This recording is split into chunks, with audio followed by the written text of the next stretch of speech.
for the moments, thank you for the time. Ini harga hidup kita. Jangan khawatir. Marta, Yesus sudah marah, tapi Yesus mengutarakan, merespon dengan lembut. Yesus gak bilang, Marta, nggak gitu ya. Marta, engkau khawatir dan menyusahkan diri. Kita yang membuat diri kita kadang susah. Orang nggak mikirannya aneh kok. Orang nggak mikir. Kita yang overthinking gitu loh. Gimana ya ntar ya, makeup gua ketebalan nggak ya? Siapa yang peduli juga gitu loh. Gimana ya? Celana gua gimana ya? Ya udahlah. Jangan menyusahkan diri, ya kan? Kita terkungkung akan omongan orang, akan stereotip orang, akan pendapat orang. Kalau kita terlalu terlalu terpengaruh dengan omongan orang, itu sebenarnya ada sesuatu yang bermasalah dari kita. Berarti kita nggak pede dengan diri kita, ya kan? Kita nggak menerima keberadaan kita nggak bersyukur soal fisik kita nggak bersyukur apa yang Tuhan beri. Kalau kita nggak bersyukur akan apa yang Tuhan beri, wah bahaya. Kita bisa rendah diri, kita bisa kepahitan, bisa kehilangan sukacita. Jadi hari ini, ya kan, apapun kesibukan kita, apapun yang mau kita kejar, apapun yang mau kita capai, dekat-dekat dengan Tuhan. Sempat-sempatkan waktu dengan Tuhan.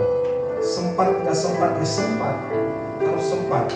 Biar apa? Biar kekhawatiran kita, biar kegunda gulauan kita, biar apa yang nyangkut di hati kita, apa yang keresahan hati kita, biar kita lepaskan di bawah kaki Tuhan. Katakan kepada Tuhan, amin. Jangan susahkan diri dengan perkara-perkara yang sia-sia. Segala yang ada di dunia ini akan kita tinggalkan nantinya. Memang betul. Selagi kita dalam dunia, kita harus bekerja keras, kita harus bekerja ekstra, kita harus produktif, kita harus maksimal, kita harus jadi yang terbaik, kita harus jadi kepala, kita harus jadi pemimpin. Tapi jangan sampai terlalu khawatir, jangan sampai menyusahkan diri kita. Amin. Selanjutnya dikatakan, tetapi hanya satu saja yang perlu. Maria telah memilih bagian yang terbaik yang tidak akan diambil daripadanya. Ternyata Maria sudah memiliki bagian yang sudah ditentukan baginya. Ya kan? Nah, kita berkata tetapi hanya satu saja yang perlu. Maria telah memilih bagian yang terbaik. Bukan artinya hal-hal persiapan ini, ya kan? Hal-hal logistik ini, hal-hal dekorasi, apapun lah, ya kan? Kalau kita mau pelayanan, kita kan perlu persiapan. Kita perlu tampil baik, ya kan? Bukan berarti itu tidak penting, tapi bukan itu yang terutama. Masalah itu terjadi kalau saja Marta tidak komplain, nggak akan ada masalah. Kalau saja Marta tidak ngomong, ya kan? Kalau saja di ayat 40 Marta nggak ngomong, Tuhan tidakkah engkau peduli, masalah nggak akan terjadi. Tuhan tetap mengapresiasi apa yang kita kerjakan. Jadi penting motivasi kita itu harus lurus. Ya kan? Kalau kita kerjakan bagian kita, jangan bersungut-sungut.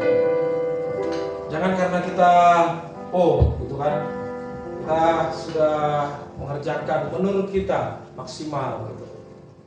Dan orang lain, teman kita, katakanlah seperti Maria tadi, Marta merasa, lah kok lu gak bantuin? Kadang-kadang kan kita begitu kan, dalam suatu teamwork, kita kan dalam tim pelayanan, misal latihan pelayanan, kita udah datang di awal, teman-teman yang lain masih telat. Utarakan boleh diutarakan biar ada perbaikan, tapi jangan sampai mencuri sukacita kita, ya kan? Jangan kita jadi khawatir, wah nggak maksimal nanti besok ini. Santai aja, Tuhan yang akan tolong.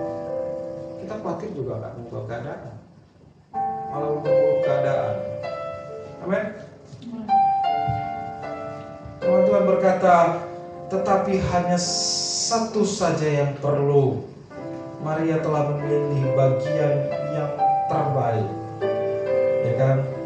Yang terbaik adalah dekat-dekat dengan kaki Tuhan, datang dengan segala kerendahan hati, minta hikmat Tuhan, minta pengurapan Tuhan, minta penyertaan Tuhan. Mintalah apa saja yang kau perlukan, ya kan? Tuhan sumber segala-galanya. Alkitab berkata, apapun yang diingini hatimu, bersukacitalah karena Tuhan, bersukarialah karena Tuhan. Tuhan akan memberikannya bagimu. Lakukan dengan sukacita, lakukan dengan senyuman, lakukan bukan karena terpaksa. Melayani harus dengan tulus. Marta,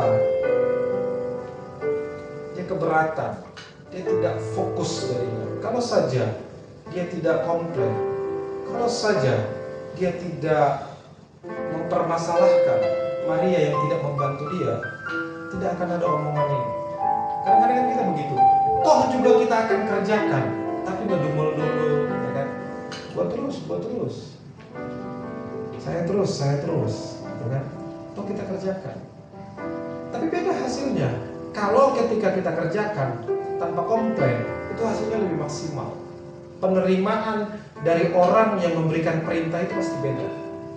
Jadi gini, kalau misal saya suruh gitu kan, katakanlah Siska tolong dong kerjakan ini, saya bilang gitu kan.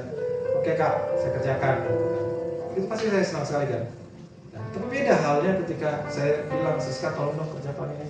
Bisa nggak sih? Jangan saya terus.